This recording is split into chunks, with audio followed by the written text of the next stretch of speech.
છે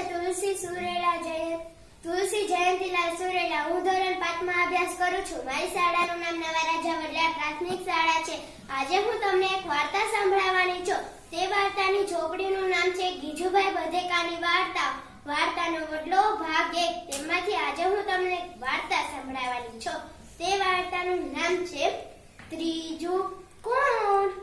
એક હતી રાજકન્યા। તે ખૂબ જ હોશિયાર હતી, ડાયને દયાળુ પણ એવી જ, અને હા, સાથે સાથે ભણેલી ગણેલી। રાજા જેવા રાજા એને પૂછીને જ વાતો કર્યા કરે, રાણી જેવી રાણી એને પૂછીને જ પગ મૂકે।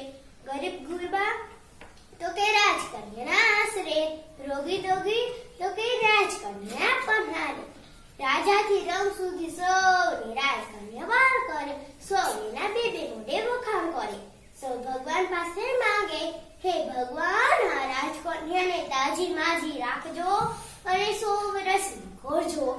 એક દિવસ એક ગામમાં મોટા પંડિતો જેવા 4 પ્રવાસીઓ ત્યાં આવ્યા। રાજકન્યાની હોશિયારીની વાત સાંભળી મનમાં થયું, આવી રાજકન્યા સાથે વાત કરવી જોઈએ। 4 જણા તો વિચાર કરવા બેઠા, કેમ કરશું? એક કહે, રાજાના અંશમાં જઈએ, ત્યાં એ મળશે ને ત્યાં વાત થશે। 4 જણા તો રાજ્યના અંશમાં આવ્યા। ત્યાં તો જાત ભાતનું ભોજન જોયા, તે તો સૌની સાથે જમવા બેઠે છે। ત્યાં તો રાજકુમારી ફરતી ફરતી આવે છે, જોઈ છે કે તે 4 જણા તો જમે છે।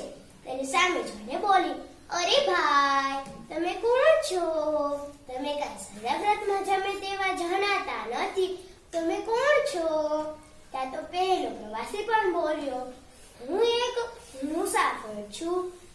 રાજકન્યા કહે, ખોટી વાત હો ભાઈ, આ દુનિયામાં માત્ર 2 જ મુસાફર છે, તમે વળી ત્રીજા ક્યાંથી?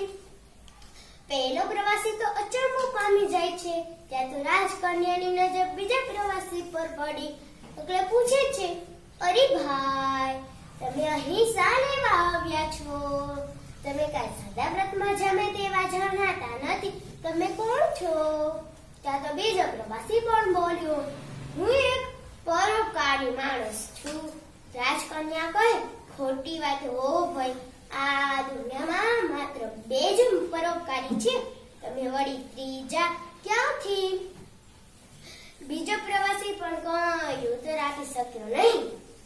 ત્યાં તો રાજકન્યાની નજર ત્રીજા પ્રવાસી પર પડી, એટલે પૂછે,